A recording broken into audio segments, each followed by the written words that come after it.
A 21-year-old airman has been arrested for leaking classified documents online. Teachers opposed to diversity training get hit with a massive fine. Plus, radical Democrat Hakeem Jeffries has some explaining to do. All that and more. I'm Bobby Eberle. This is a 13-minute news hour. God bless the United States of America.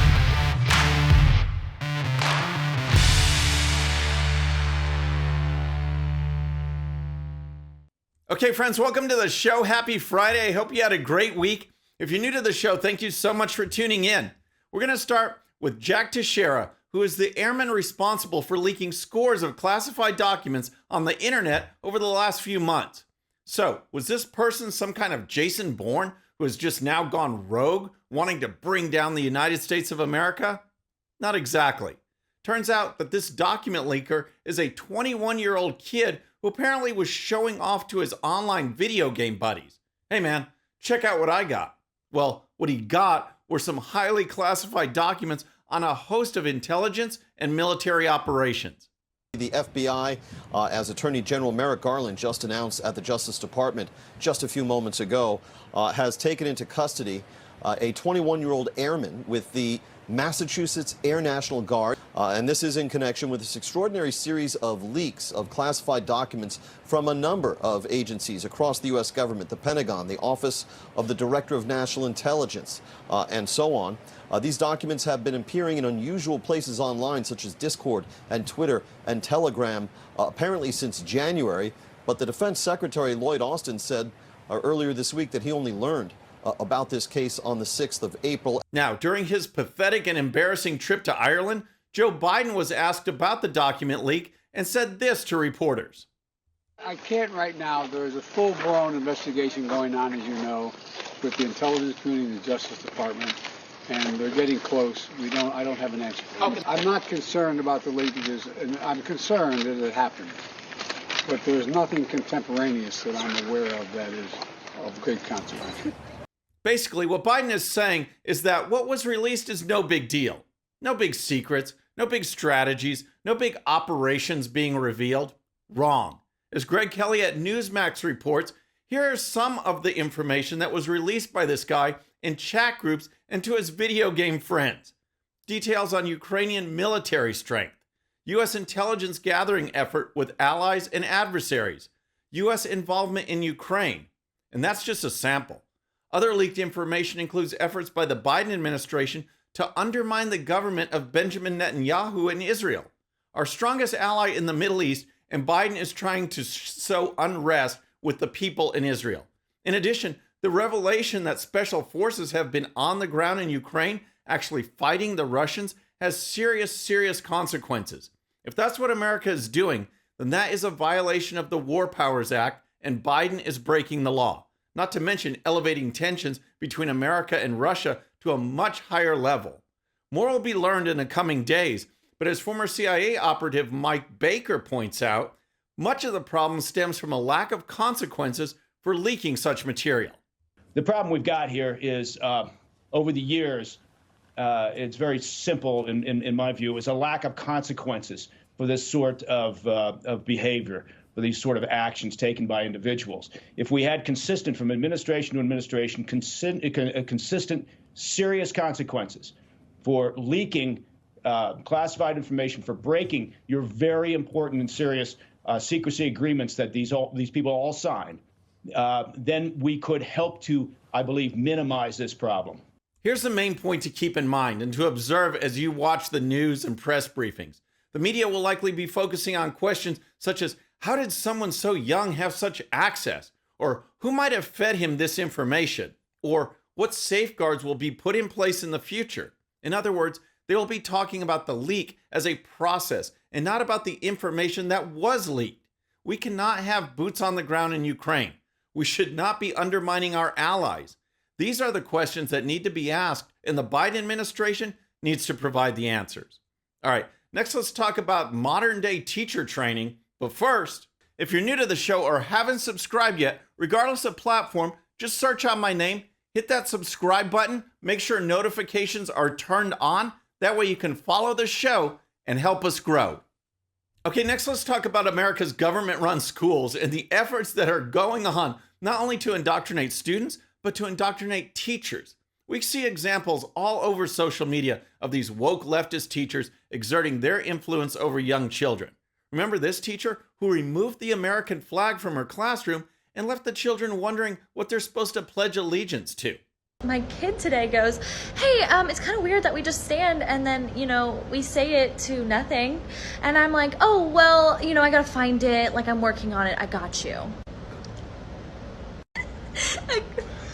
In the meantime, I tell this kid, we do have a flag in the class that you can pledge your allegiance to. And he looks around and he goes, oh, that one? There are a lot more examples out there, but here's the thing. There are so many teachers around the country who just want to teach. They just want to teach math and science and reading and history. The problem is that the whole network is controlled by the left, and that means that ideas of racial division and white oppression and other nonsense are being forced on teachers so that they will force those concepts on students. A perfect example is what's going on in Missouri, in which 2 teachers were ordered by an Obama-appointed judge to pay over $300,000 in legal fees for opposing their school's mandatory diversity training. The teachers say the training had school employees discuss their place on a so-called oppression matrix, advocate for changes in political, economic, and social life, and disclose personal details that they wish to keep private. An oppression matrix? But when pressed on such ideas that are born out of critical race theory and other leftist concepts, school administrators say, oh, that's not being taught. Right. Here's one of the teachers explaining that this so-called anti-racism training was all about. The training was a mandatory training, and it had us agree to stating that, not only stating, but taking action that America is systemically racist, that if we believe in a colorblind America, that we are white supremacist. And it really just felt like that there was no hope and that the wheels had come off the bus of what our job as educators was. Unreal. If you believe that all Americans should get along and achieve based on merit, you're a white supremacist. So, that teacher and another filed a lawsuit against having to take this training, which violates their own personal beliefs and their First Amendment rights. Instead, the judge ordered the 2 teachers to pay over $300,000 in legal fees. When asked if the fees were excessive, the attorney for one of the teachers summed up exactly what this is all about. It's absolutely excessive. The point of it is to chill speech. Right. This is a First Amendment case in the first place, where our clients were required to attest and affirm to ideas that they just simply don't believe in. They believe that America should be colorblind. They believe that they should not have to look at the color of the student's skin. And that's all that they were fighting for. They only asked for $1 in damages. They just wanted the judge to find this unconstitutional and stop it. And instead, he ruled for the school district, and then he ordered them to pay over $250,000 in attorney's fees. This is absolutely unprecedented, and the intent of it is to scare parents and teachers from ever bringing a lawsuit again. This goes right in line with so many other examples of the weaponization of government against conservatives. The left is pushing an ideology of division, suppression, and control, and leftists will use the power of government to force people into compliance. We have to continue to fight back and show that we will not be bullied. Freedom from tyranny is exactly what America is all about, and the left represents that tyranny.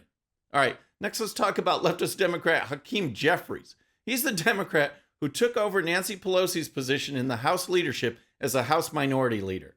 He's also your typical radical leftist, but like many, they try to hide their racist or anti-Semitic attitudes while at the same time calling others racist and anti-Semitic.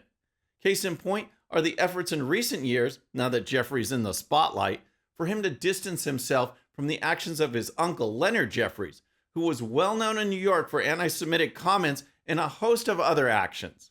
Hakeem Jeffries' uncle was well known, especially in New York, for his controversial remarks. Among the things Leonard Jeffries said, he claimed that rich Jews financed the slave trade. He said that Jewish Hollywood executives, quote, planned and plotted a conspiracy to denigrate black Americans in their films. He was condemned back in those days by the Anti-Defamation League, by then Governor Mario Cuomo. After a lengthy legal battle, he left his position at the City University of New York. So that's Leonard Jeffries. What has Hakeem Jeffries said about this guy? In 2013, he told the Wall Street Journal that he didn't follow what his uncle was doing, that he was cut off from that kind of news. Just a few years ago, in 2019, Jeffries said this. My father made a deliberate decision to try to shield us from that controversy because he was very concerned as to how it could just impact our well-being, our focus, because it was an intense situation. I've said that there are many statements that he has made that I disagree with and that obviously are very different than the course that I've followed. And I've sort of left it at that. He just kind of left it at that. But did he? No. It turns out that as a college student, Hakeem Jeffries embraced the actions of his uncle and even held a press conference in his uncle's defense. I guess modern day Hakeem Jeffries just forgot about that period in his life. Yeah, that's right. So Jeffries and the Black Student Union actually invited his uncle to speak on campus. And then after Jewish student groups protested, Jeffries led a press conference defending his uncle. That obviously undermines that quote we just read from the Wall Street Journal a little bit earlier, where he said he could not even recall local press coverage of this. He actually led a press conference. In addition to inviting his uncle to speak on campus and holding a press conference in his defense, Jeffries also wrote an op-ed where he said his uncle has challenged the white supremacist educational system, and as punishment, his uncle has endured a media lynching complete with character assassinations and inflammatory, erroneous accusations. Seems to me that not only did Hakeem Jeffries know what his uncle was doing, he also embraced those actions. Okay, so we've had a 21-year-old gamer dumping classified documents, a leftist Obama judge, and Democrat Hakeem Jeffries. We need to ask them, do you have a relaxed brain? I got what you call, a relaxed brain. First on Relaxed Brain Friday, we have a bizarre research study that claims that people with a sensitive nose, like for disgusting smells, are more likely to be xenophobic. That's right. This study, conducted across 9 countries by scientists at the Karolinska Institute in Stockholm, says that if you have a repulsion to sweat, bad breath, and smelly feet, you probably dislike refugees. Yes, that's an actual study. And then we have these breaking headlines from the Babylon Bee. AI is totally safe and development should continue rapidly, says totally genuine 100% human scientist. Just watch, that's coming. And then in research news, scientists at Budweiser attempt to discover how many beers it would take for Dylan Mulvaney to pass as a woman. That's going to take a lot of beers. And maybe that was Bud Light's plan to increase sales all along. Nah, they just want to lose money, but hey, at least the company is woke.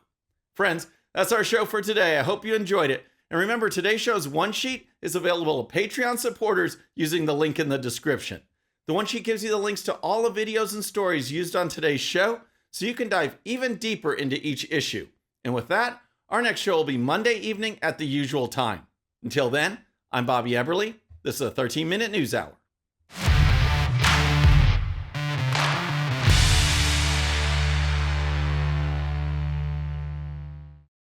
All right, friends, thanks again for tuning in. I really appreciate it. And before you go, please hit that subscribe button above. Once you do, tell your friends, share it, spread the word about the 13-minute news hour so we can keep growing. And for more great content, check out these videos right here, and I'll see you next time.